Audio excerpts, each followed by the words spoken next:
Yard attempt. Crosby, 3 for 3 today. And this one is no good. From 57 yards away. McPherson's kick. Yes, sir. Yes, sir. Yes, sir. From the left hash, Crosby, 3 for 4 this afternoon. His kick from 51 yards. No good. It's no good. On the first play from scrimmage in overtime, Crosby from 40. Boy, ain't no way, boy. No good. Boy, ain't no way, boy. His third straight. Boy, ain't no way, boy. 49-yard attempt for the win. McPherson's kick. Yo, can this game just end? I'm running out of sound bites to use. From the left hash, 2 minutes remaining in overtime. Crosby's kick, this time, is good. From GOAT to hero.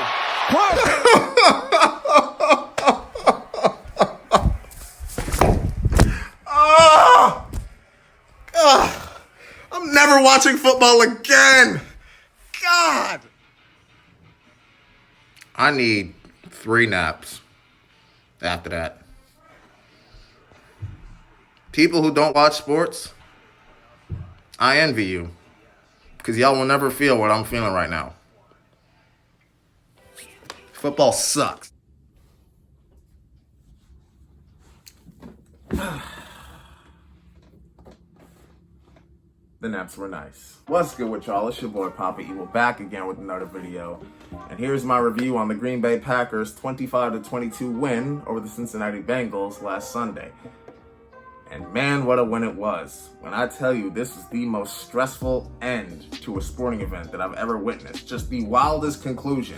And the Packers have had a ton of wild finishes in the past, but this one was just totally different. The constant fluctuation in my emotions at the end of that game were about as rapid as they have ever been in my entire life. I was constantly going from, yes, the Packers have won this game, to, oh my gosh, how the Packers lost this game. And it was just going like this the entire last 2 minutes in overtime of that game.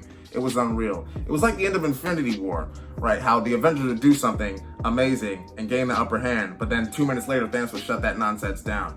Like the Avengers would crowd Thanos and beat him up, and then they would hypnotize him and get their hands on the gauntlet and almost pull it off, but then Quill would mess something up and then Thanos gets the upper hand again. Then Thor arrives in Wakanda and the big Avengers theme is booming and Bruce Banner is sized and the aliens are shook. He hits him with a lightning blast. Then Thanos comes to Wakanda and starts beating everybody up. Then Thor hits the axe in his chest right at the end and it looks like he's gonna win, but then Thanos still snaps and the Avengers all die. It was essentially like that. It was just up and down and up and down.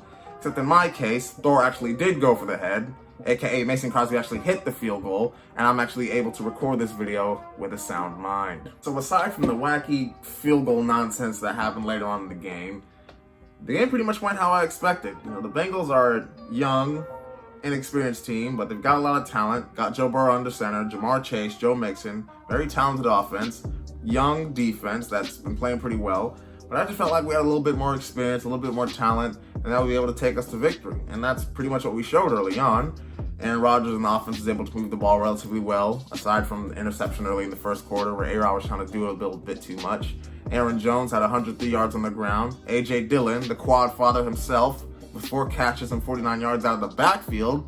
People said that he couldn't be too effective out the backfield. He's already catching touchdown passes. Made a touchdown reception the Bengals defense couldn't refuse, if you will. And the defense got decent pressure on Joe Burrow, got 3 sacks, which is an improvement from the 2 sacks last week. We don't talk about that right now. So the pass rush is starting to find itself a little bit.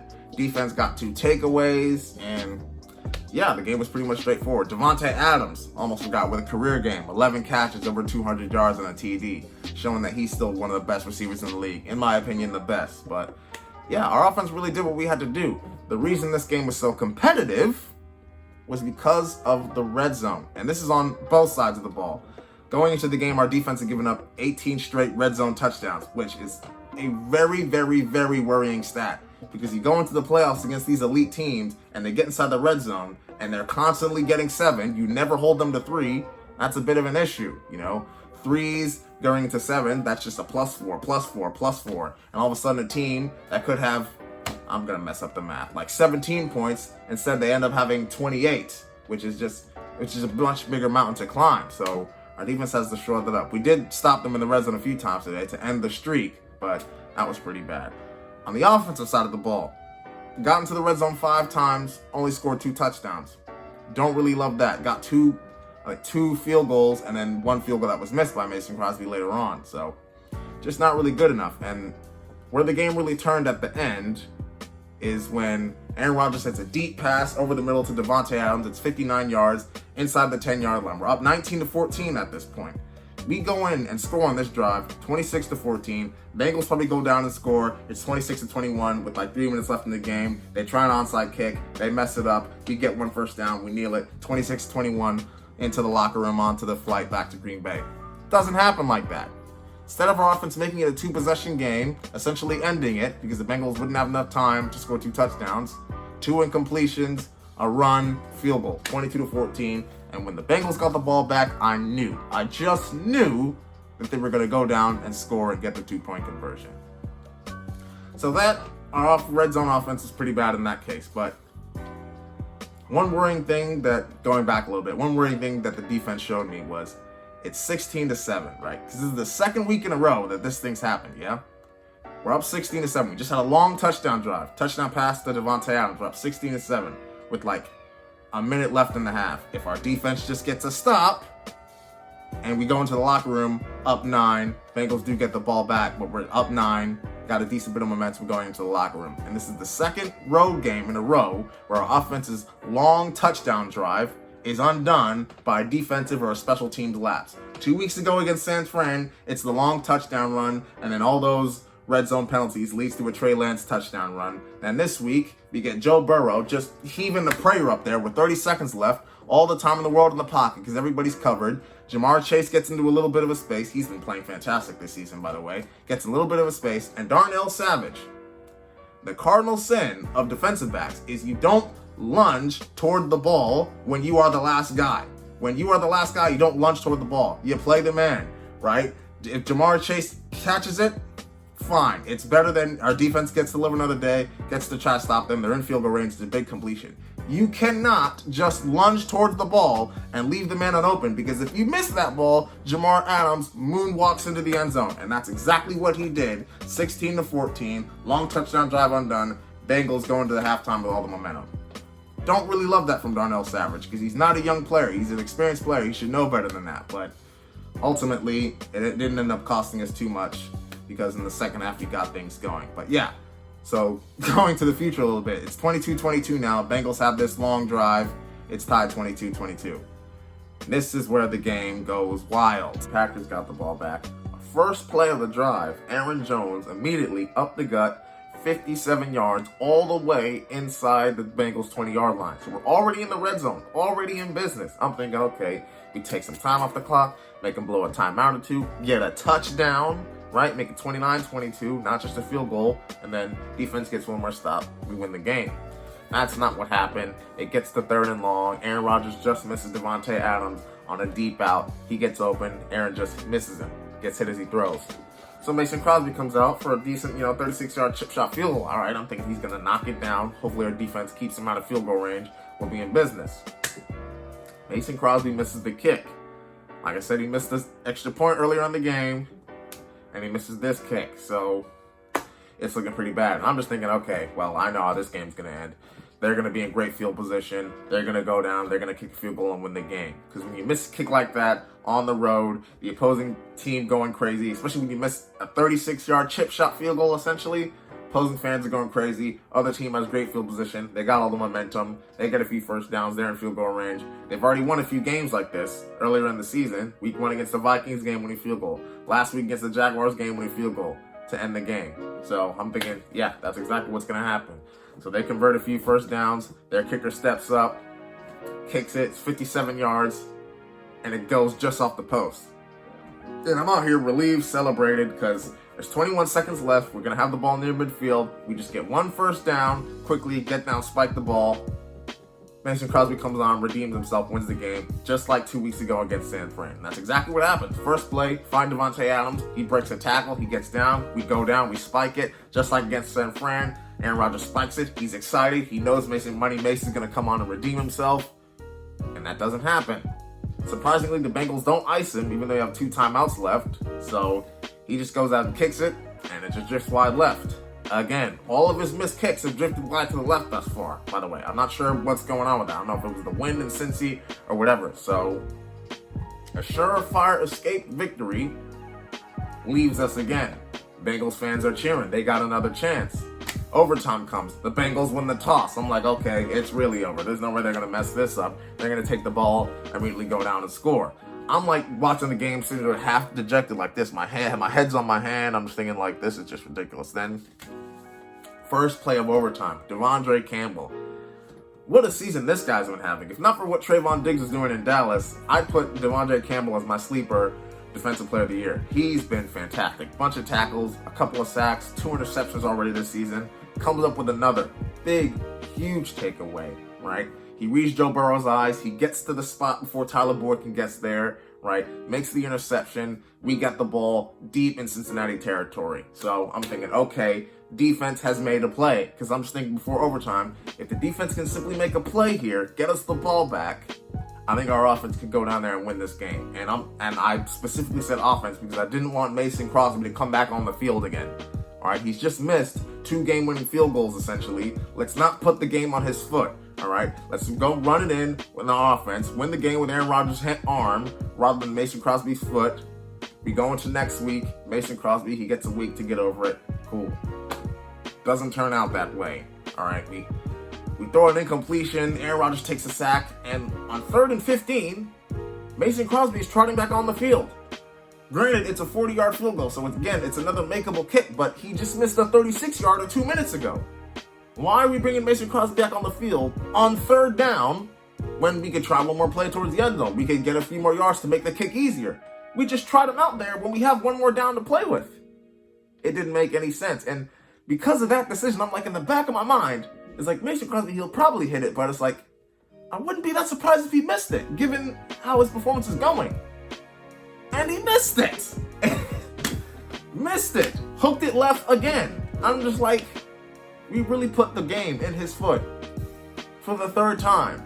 And he inevitably missed it. We had an extra down. We had another down to play with. And we just sent Crosby out there. I know you want to have belief in your kicker and you don't want him to go into the week all, low on confidence or whatever. Trot him back out there as soon as possible and end the game. But he just missed 2 game-winning kicks.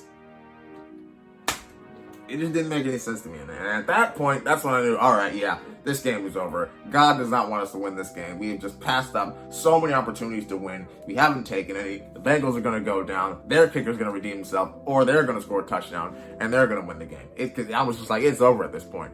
And at this point, I was like watching the game with one eye. Like I was down near the hallway, just like kind of peering through the wall, just watching the game with one eye, because I couldn't process what was going on. It was unbelievable. I was just up and down like this. Like, I couldn't believe what I was watching. And I was like, all right, I just accepted the Packers' fate at this point. I just accepted it.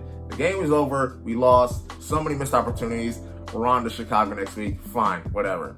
And then defense gets them down to 4th down. So defense kind of makes another play to at least trot their kicker back out there. I think this time it was a 49-yard field goal, right? And their kicker. And I'm watching the kick, and I'm seeing it drift to the left, drift to the left, drift to the left.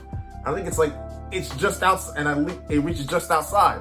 And I see the refs do the no good sign, but then McPherson, the kicker's over here celebrating. So then I'm like conflicted. I'm like, did he make it? Did he miss it? Because I wasn't really watching that well. So I was just gauging the players' reactions. I'm seeing their kicker celebrating. I'm seeing the ref doing this. I'm confused. I'm conflicted. I'm stressed. I'm all over the freaking place. And then I see the replay, and I see it's ruled no good. So I'm just like, oh my goodness. And then at this point, I was like, even if we win this game, this is the most frustrating football game I've ever seen. Because the way we should have had this game won, all the way back with 4 minutes left in the 4th quarter, if we just punch in that late touchdown drive, make it a 2-possession game, I wouldn't be here with a heartbeat of 375 beats per minute, hoping that the Packers will win this game. So in my head, I was just like, man, this is, even if we win this game, if Mason Crosby somehow comes and redeems himself, this is like the most frustrating win in Green Bay Packers history, because this was such an easy winnable game ages ago, and it took us this long to win the game.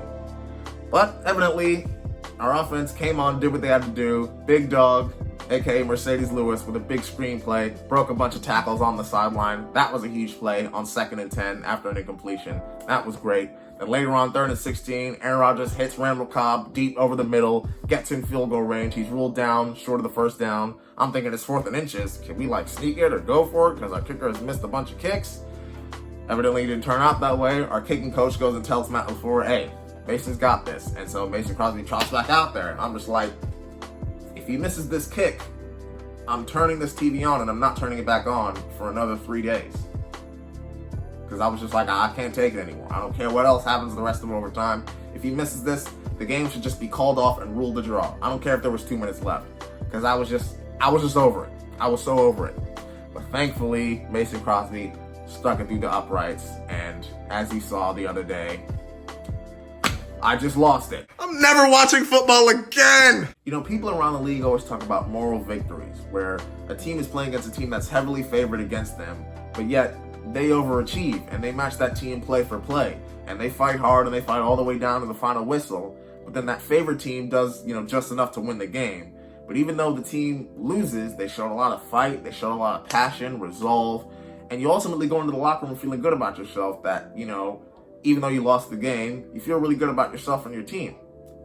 This is about as much of a moral loss as I've ever seen the Green Bay Packers have this last week, because the Packers had so many ample opportunities to win this game swiftly and clearly, and we just didn't take them, whether it was mental errors in the secondary, or settling for field goals in the red zone instead of getting touchdowns, or missing field goals when we attempted them. We tried to lose this game so many times, and we finally got around to winning it deep late into overtime. Because lucky for us, the Bengals tried to lose the game a few more times than we did with their own mistakes.